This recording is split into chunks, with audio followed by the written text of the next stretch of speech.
Buen día, mi nombre es Raquel Ortiz y el día de hoy vamos a hablar sobre el electrocardiograma.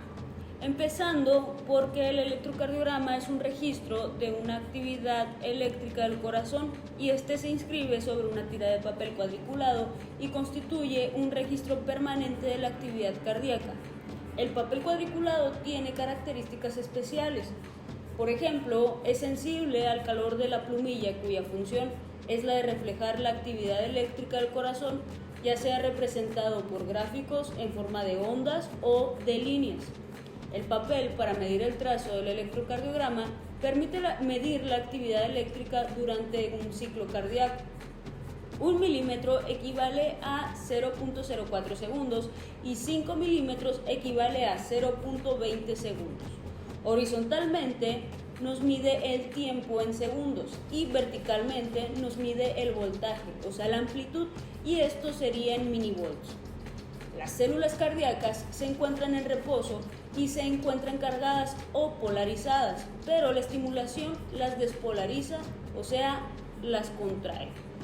El interior de la célula miocárdica se encuentra cargado negativamente y se vuelve positivo cuando la célula recibe un estímulo para contraerse.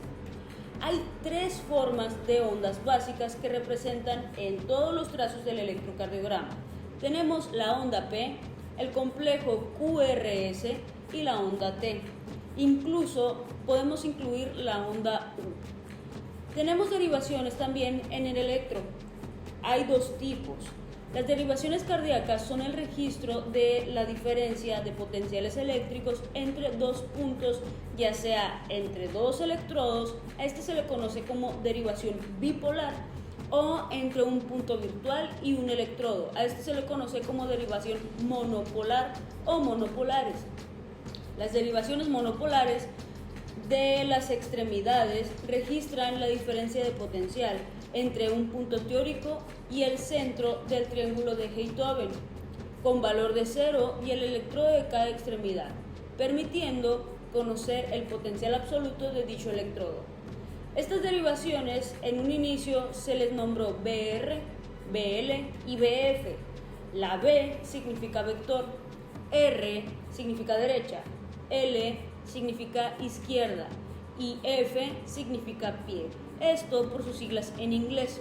Posteriormente se añadió la A minúscula, que significa amplificada. Las derivaciones monopolares actuales están amplificadas con respecto a las iniciales.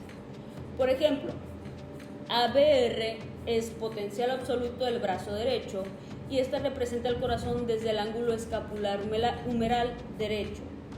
ABL es potencial absoluto del brazo izquierdo y representa la pared lateral del corazón. ABF es el potencial absoluto de la pierna izquierda y representa la pared inferior.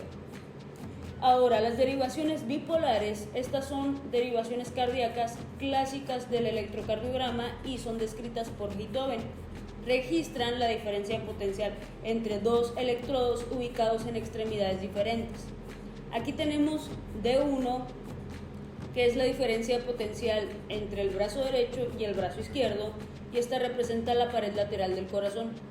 D2 es la diferencia potencial entre el brazo derecho y la pierna izquierda, representa la pared inferior, y el D3 es diferencia potencial entre el brazo izquierdo y la pierna izquierda. Hablando sobre las ondas que mencionamos al inicio, tenemos la onda P. Esta es la presencia de la onda P, que es el primer componente del electrocardiograma, un electrocardiograma normal, y este va a indicar que se ha producido la despolarización auricular y que el impulso se originó en el nodo sinoauricular. De ordinario precede el complejo QRS, mide entre 0.06 a 0.11 y es positiva y redondeada. Cuando nos encontramos con una onda P variables, significa que los impulsos se originan en varios sitios. Por ejemplo, si tenemos una onda P variable, puede ser por un marcapasos errante.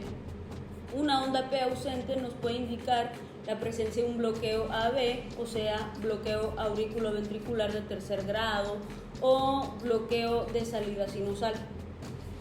Hablando sobre el complejo QRS, este nos representa la despolarización ventricular.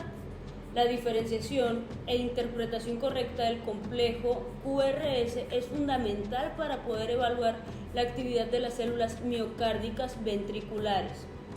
De originario, sigue el intervalo PR, tiene una duración entre 0.08 a 0.12 segundos y difiere su morfología en las 12 derivaciones. Suele ser negativa en ABR, B1, B2 y B3.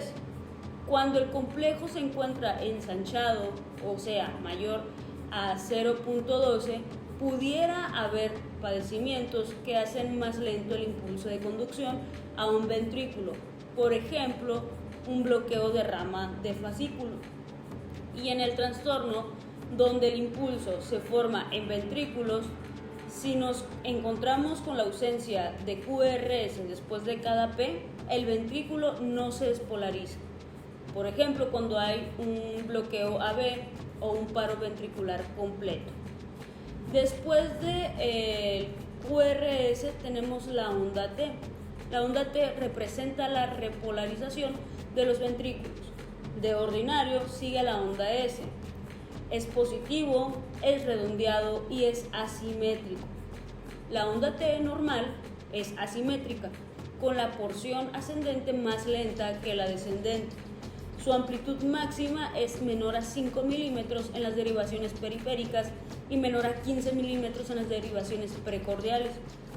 Existen múltiples patologías que provocan cambios en la onda T, como por ejemplo la cardiopatía isquémica o la hiperpotasemia. Cuando nos encontramos una onda T invertida en las derivaciones 1, 2, B3, B4, B5, B6, nos indica una isquemia miocárdica. La última de las ondas es la onda U. Estas representan la repolarización de las fibras de His-Purkinje y puede no aparecer en el electrocardiograma, y cuando aparecen pueden ser normales o dependiendo de su configuración. Una onda U prominente nos pudiera indicar una hipopotasemia, una onda invertida, algunas cardiopatías, ondas habitualmente positivas de escasez amplitud que aparecen sobre todo en las derivaciones precordiales inmediatamente detrás de la onda T. Muchas gracias por estar pendiente de esta información. Nos vemos.